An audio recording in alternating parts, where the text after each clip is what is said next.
Hello and welcome. It's 6 p.m. here in South Korea. Welcome to our brand new newscast. I'm Daniel Che. Let's start with the headlines. Although the leaders of South Korea and Japan met for talks with their sights set on differing topics initially, the event did lay the groundwork for resolving historical issues and improving bilateral ties. Defense chiefs from South Korea and the U.S. also met for talks covering a broad range of topics with a focus on strengthening defenses against North Korean threats. And Korea has recorded a stronger than expected quarterly growth, but it comes on the back of government-led investment and spending, and it seems the expansionary monetary policy will continue. We begin at the nation's top office, where President Park Geun-hye and Japanese Prime Minister Shinzo Abe held their first ever bilateral summit. Hwang Sung-hee has more on the meeting and what to expect for South Korea-Japan relations going forward. Topping the agenda at President Park's first-ever summit with Japanese Prime Minister Shinzo Abe was Japan's wartime sexual enslavement of Korean women. At the start of the talks, President Park expressed her hopes for the summit. 오늘 회담이 아픈 역사를 치유할 수 있는 대승적이고 또 진심 어린 그런 회담이 돼서 앞으로 양국 관계를 발전시켜 나가는 소중한 계기가 되기를 기대합니다. However, Prime Minister Abe's focus was on building a future-oriented relationship with Seoul. I think highly of the steps we took in Japan-Korea relations over the last 50 years. I am willing to work with President Park to open a new era for a future-oriented Japan-Korea relationship. More than 200,000 women, mostly Korean, were forced to serve the Japanese military before and during World War II. And with only 47 comfort women remaining in Korea, President Park urged for a swift resolution, calling it the biggest stumbling block to their bilateral relations. The presidential office of Cheongwade said the two leaders agreed to work on the issue. The two leaders acknowledged that this year marks the 50th anniversary of normalizing diplomatic ties, and commanded that the Comfort Women talks be sped up so the issue can be resolved as early as possible. Other agenda items included increasing cooperation on countering North Korean threats, as well as Korea's possible joining of the Trans-Pacific Partnership. Prime Minister Abe said he was closely following Korea's movements regarding the 12-nation trade pact that includes Japan and the U.S. The presidential office of Cheongwade says that Monday's summit was meaningful in that it paved the way for resolving historical issues and laid the groundwork for further progress in bilateral relations. Hwang Sung-hee, Arirang News. Shifting our focus to another very important meeting with defense chiefs from South Korea and the United States holding their annual defense talks in Seoul on Monday, the two vowed to stand strong against North Korean threats. Connie Kim reports on the meeting between South Korea's Defense Minister Han Min-gu and United States Secretary of Defense Ashton Carter. South Korean Defense Minister Han Min-gu and his U.S. counterpart Ashton Carter have agreed to strengthen the two countries' combined defenses against North Korea's threats. We have decided to strongly and jointly respond to any of North Korea's provocative threats in the future based on the robust South Korea-US alliance. Condemning North Korea's test of a submarine-launched ballistic missile in May, Han and Carter also expressed concern over North Korea's possible missile and nuclear testing. With its modified KN-08 intercontinental missile revealed during a military parade last month, and threats of a potential long-range rocket launch, threats from Pyongyang have increased. Stating that North Korean aggression or military provocation will not be tolerated, the U.S. Defense Secretary said North Korea's 2010 torpedo attack on the warship Cheonan and its heavily fortified demilitarized zone are evidence of continuing North Korean threats. Both are stark reminders that North Korea is an up-close, dangerous, and continuing threat to the security of the peninsula and the region. To better deal with the North's threats, Han and Carter approved the implementation guidance on the concepts of ROK-US Alliance Comprehensive Counter-Missile Operations, or the 4D operational concept, to detect, disrupt, destroy, and defend against Pyongyang's provocations. The two also reaffirmed their commitment to develop Seoul's missile defense systems, Kill Chain, and the Korea Air Missile Defense System against North Korean missile threats by mid-2020. Until South Korea has full capabilities to conduct intelligence and counter-artillery operations against North Korea, the two allies agreed to delay the planned return of the current Washington-held wartime operational control of South Korean troops. The timing is now expected to be around mid-2020 when Seoul completes its kill chain system and the KAMD development. Carter left for Malaysia on Monday to attend the ASEAN Defense Ministers Meeting Plus, where he's expected to exchange defense ideas with member nations. Connie Kim, Arirang News. Members of the National Assembly's Foreign Affairs and Unification Committee have returned from a half-day visit to North Korea Monday after inspecting the ruins of the ancient royal palace in the city of Kaesong. Nearly 50 people, including 16 committee members and selected government officials from the Ministry of Unification, visited Manwaldae Palace, which gained UNESCO World Heritage listing in 2013. They also inspected nearby excavation sites and museums. Since 2007, the two Koreas have conducted joint excavation and research of the ruins in Kaesong, the ancient capital of the Goryeo dynasty, which lasted from the 10th to late 14th century. Aside from a Foreign Affairs Committee visit to the Inter-Korean Kaesong Industrial Complex in 2013, this is the first South Korean Parliamentary Committee visit to the North since the current assembly. South Korea's history textbook row continues to rattle the political scene, with rival parties refusing to back away from their stances on how to deal with reintroducing a state-authored history textbook. Kim Young-gil files us this report. It has been a month since rival parties began arguing about the state publishing its own secondary education history textbook, and rival parties are still showing no signs of compromise. And on Monday, the ruling Saenuri Party once again warned the opposition bloc to stop using the textbook matter for political gain. The opposition party is using the history textbook issue to create social disputes and shy away from improving people's livelihoods. Our focus should be on reviving the economy. The ruling party blames the opposition bloc for not cooperating in dealing with urgent legislative affairs, such as labor market reform, ratifying the Korea-China FTA, and reviewing budget bills. However, the main opposition New Politics Alliance for Democracy demands the government withdraw its plans to state-author Korea's secondary school history textbooks. The clock is ticking backwards in Korea, and state affairs are being run abnormally. The parliament is at a complete standstill, with no words of improving people's livelihoods. The government is only focused on reintroducing state history textbooks. The MPAD vowed to strike back at the government's plan to issue a textbook authored by state-designated writers.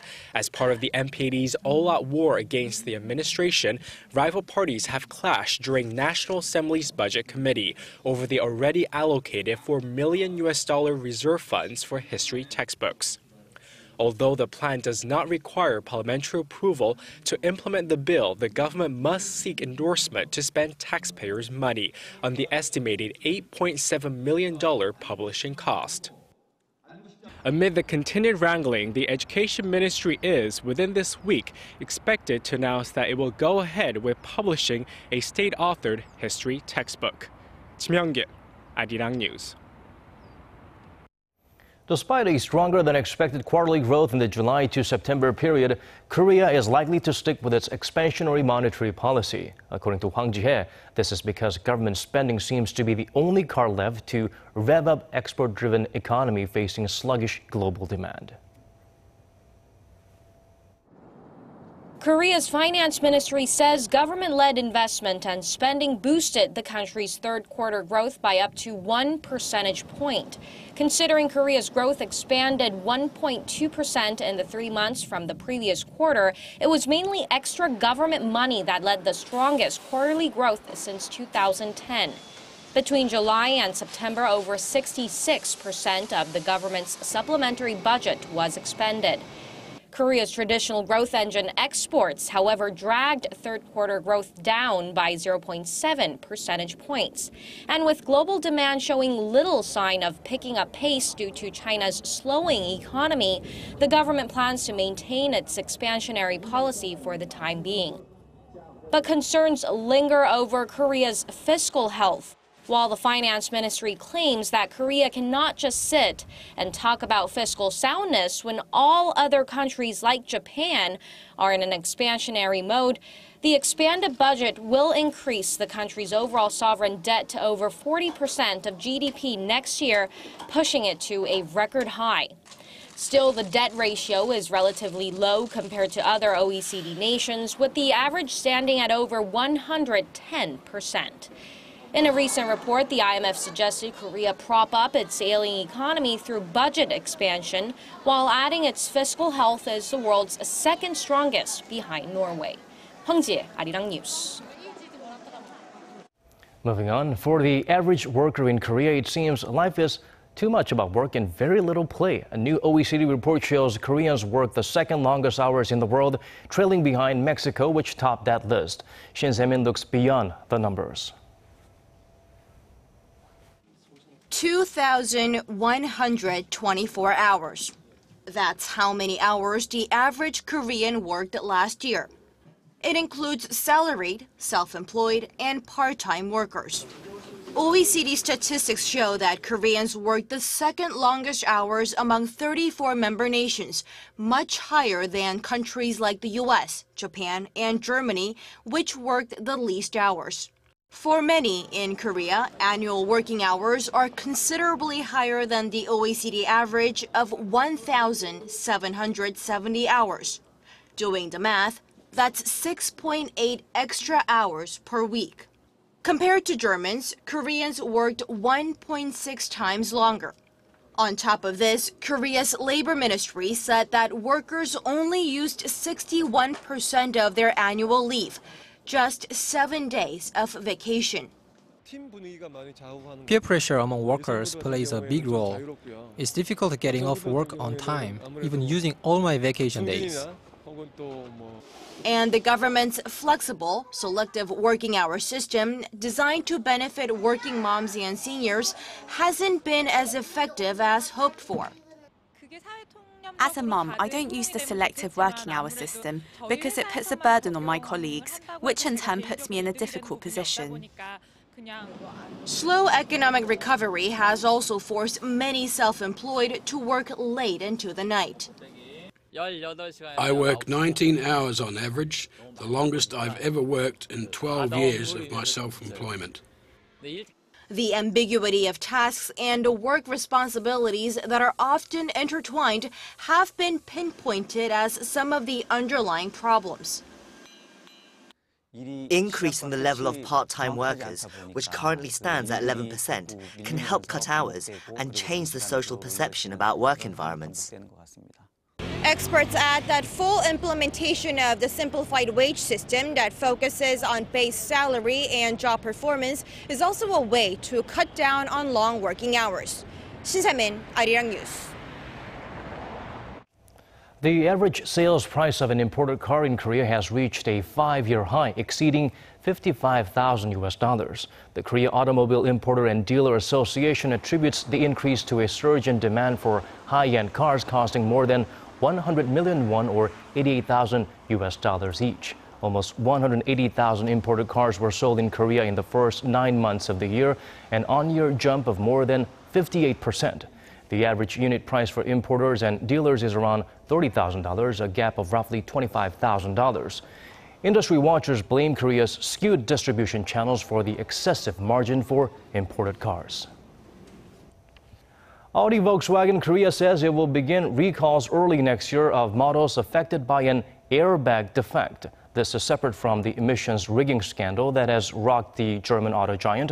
Almost 28,000 Volkswagen cars produced from 2010 to 2014 will be recalled. The 7 models affected are the Golf, Jetta, CC, Passat, Scirocco, Tiguan, and the EOS. The problem is a spring in the steering wheel assembly that could rip a cable that controls the front airbags. A spokesman for the Korean subsidiary said it takes some time to get the necessary parts, meaning the defect could not be fixed before the end of the year.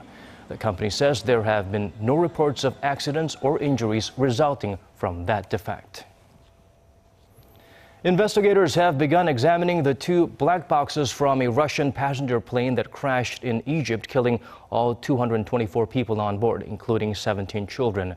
In Russia, a three-day period of national mourning is underway. Son Jung-in reports. Plane fragments and the bodies of the victims have been found scattered over a large area in the northern part of the Sinai Peninsula. Russian aviation authorities have released a preliminary result after visiting the crash site. Evidence seems to show the aircraft broke apart in midair.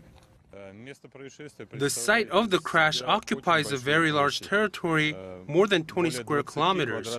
All the signs show that the plane broke up in the air on a great altitude. Other officials made similar assessments but refrained from giving out any more details, saying it was too early to determine what had caused the disaster. A team of international experts has begun analyzing the contents of the flight's black box recorders that were recovered shortly after the crash. In the meantime, there have been conflicting reports on the plane's condition before it crashed. Egyptian officials initially indicated technical issues were the cause, while dismissing a claim of responsibility issued by the Islamic State militant group. But they later reported there had been no sign of problems on board the flight. The conflicting statements have prompted several international airlines to divert their aircraft from the area for the time being. In Russia, flags are flying at half-staff as the country declared a three-day period of national mourning. People laid flowers and handwritten notes at the entrance of the airport in St. Petersburg, where the airliner was headed when it crashed 23 minutes after takeoff from Sharm el-Sheikh, killing all 224 people on board. Son Jung-in, Arirang News. And that's it for me. News Center is next at 10 p.m. Korea time. Thank you for watching.